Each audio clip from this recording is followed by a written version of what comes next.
দেখতে দেখতে আমার ছোট্ট মামাই আস্তে আস্তে বড় হয়ে যাচ্ছে। সবাই ওকে অনেক অনেক প্রাণ ভরে আশীর্বাদ করবে বা করবেন বড়রা যারা দেখছেন।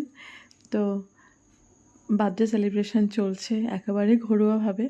ওর পিপি, জেঠু, আমার দাদা মানে ওর বড় মামা সবাই এসেছিল। আর বাড়ি থেকে মা বাপি আসতে পারেনি, মার শরীরটা একটু খারাপ। আর ভাইরাও আসতে পারেনি, কারণ রোহনের এক্সাম চলছে। তো এখন অনেক স্কুলেই এক্সাম চলছে। তো একেবারে ঘরোয়াভাবে একদম সাদামাটা করেই মানে বার্থডেটা সেলিব্রেশন আমরা শুরু করেছি। পুরোপুরি বাড়ির মধ্যেই হচ্ছে।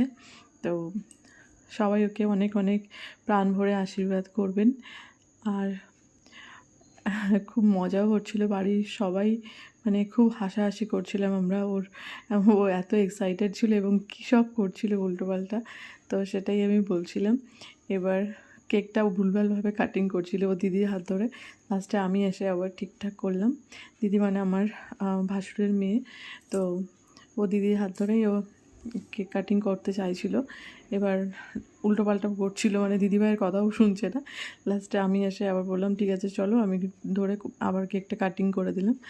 আর তারপর দেখো, আমি ওকে বললাম আমি খাইয়ে দিচ্ছি না, ও কাটতে কাটতে নিজেই খেয়ে নিয়েছে। তো বাচ্চারা এরকমই মজা করে থাকে।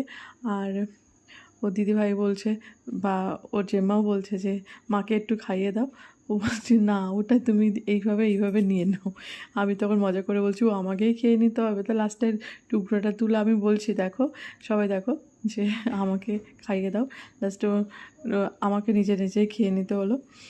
তো ওটাই আমি বলছি, আর সবাই সেটা শুনে খুব মজা করছে। ও জেম্মা, জেঠু, পিপি, বাবা সবাই খুব হাসাহাসি করছিলাম। তো এখানে ওর কাণ্ড দেখে তো জেঠু চুপচাপ বসে বসে দেখছে এগুলো। আর পিপি লাস্টে এসে আবার সাহায্য করলো। তো এইভাবেই ওর বার্থডেটা সেলিব্রেশন করলাম, একটু ঘরোয়া টুকটাক করে সবাই খাওয়া দাওয়া করলাম। বাড়িতেই আমি রান্নাবান্না করেছিলাম। তো এভাবেই কাটালাম দিনটা। তো যদি তোমাদের ভালো লেগে থাকে ভিডিওটা, তো সবাই কিন্তু লাইক করো। আর মামাইকে প্রাণ ভরে আশীর্বাদ করো যেন ও বড় হতে পারে, বড় হয়ে যেন অনেক ভালো মনের মানুষ হতে পারে। টাটা সবাইকে।